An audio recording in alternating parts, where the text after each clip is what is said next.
Nous sommes de retour sur Direct Marché. Je suis accompagnée de Louis Bert, président de Dorval Finance. Bonjour. Bonjour. On va revenir un petit peu sur la Grèce. On voit que le gouvernement grec ne semble pas vouloir céder à la pression. Ils ne veulent pas avoir plus d'austérité. Ils veulent satisfaire les électeurs grecs qui sont opposés à ces mesures d'austérité. Ils veulent renégocier la dette, voire la supprimer. Alors nous, côté européen, on voit que l'Allemagne également ne va pas céder à la pression et continue à mettre la pression donc sur la Grèce. On a vu hier aussi Jean-Claude Juncker dire que la Grèce devait respecter l'Europe et qu'il n'y aurait pas de suppression de dette. Ce n'était pas possible.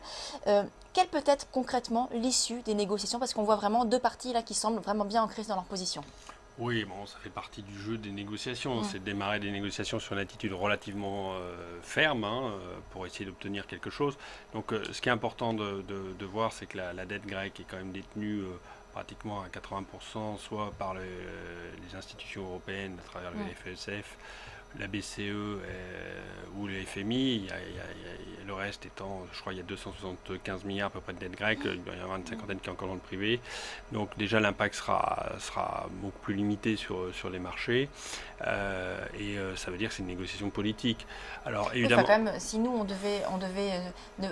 finalement annuler la dette grecque, oui, 40 milliards pour la France, c'est quand même beaucoup finalement. oui, alors je ne suis pas sûr qu'on annule la dette grecque, mais on peut très bien faire un rééchelonnement, c'est-à-dire que même déjà avec la mécanique du FSF, de mémoire, je crois que les taux grecs qui avaient été consentis à l'époque par l'Europe sont quand même des taux relativement bas, je crois que c'est autour de 1,5.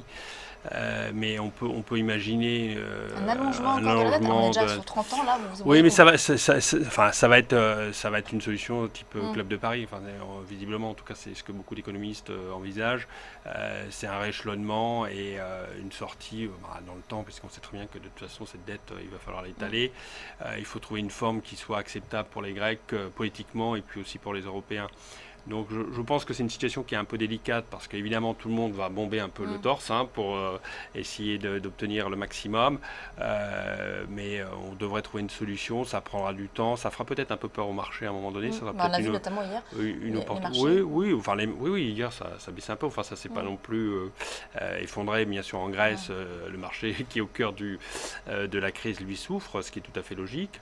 Mais je pense qu'on devrait arriver à une issue entre guillemets heureuse après des tensions un peu fortes. Pour vous, le dossier grec, finalement, c'est pas un dossier très important d'un point de vue économique ou même d'un point de vue boursier? Non, c'est un dossier, il faut pas le négliger. C'est-à-dire que le marché a eu le sentiment qu'on allait passer assez vite sur l'affaire grecque. Ça prendra peut-être ça sera un petit peu plus dur probablement que ce qu'il imagine, mais ça restera une opportunité. Enfin, on a vu dans le passé la Grèce faire trébucher les marchés et finalement, de toute façon, personne. Enfin, la solution ultime, c'est la sortie de la Grèce. Mais Vous les y croyez Grecs, ça? non, pas du tout. Donc, les Grecs n'en veulent pas. Enfin, personne n'a intérêt. Donc, on va trouver un mode opératoire, mais comme à chaque fois, il faut ouvrir la discussion en Europe et ça prend un peu de temps et donc on sortira par le haut de cette histoire, mais ça sera un facteur de turbulence qui sera, pour les plus courageux, il faudra les mettre à profit. Ouais, mais il peut aussi y avoir des effets.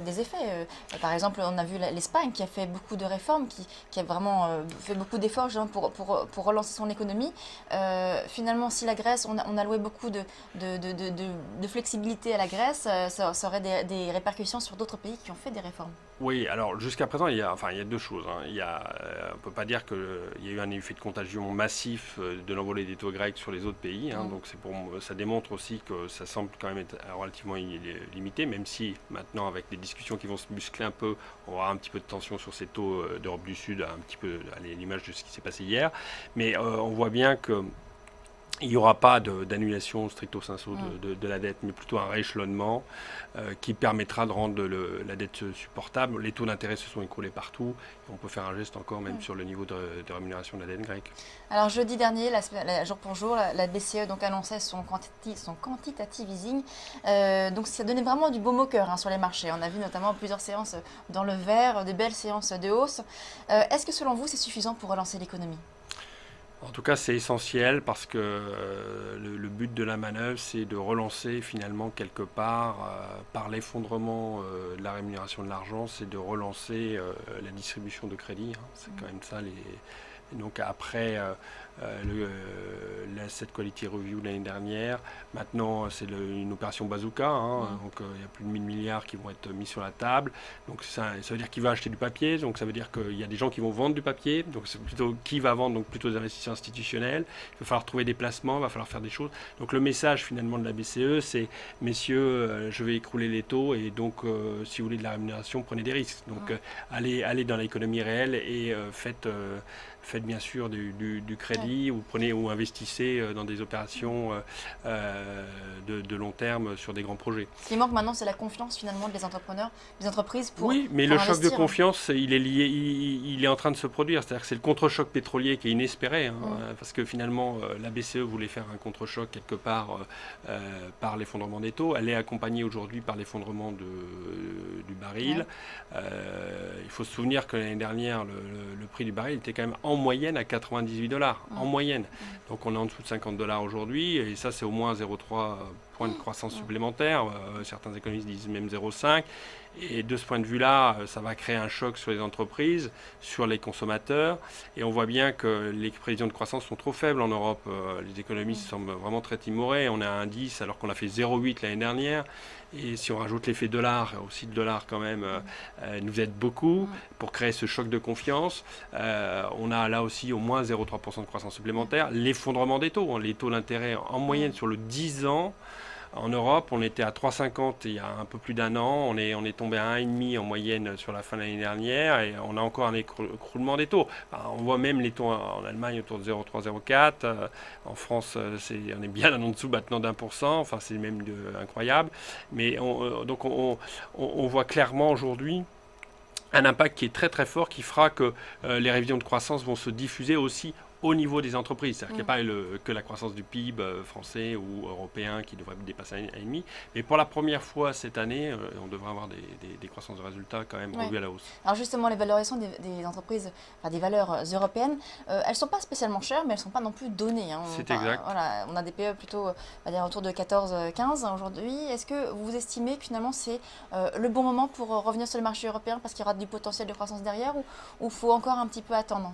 Alors il faut regarder les niveaux de PE, les chiffres tels que vous le signez, à l'aune quand même de plusieurs critères. D'abord le rendement. Le rendement c'est écroulé sur les autres actifs, on va dire autour de 0,6% sur du 10 ans, 0,3 en Allemagne. Le rendement moyen, il y a quand même énormément de rendement dans les actions.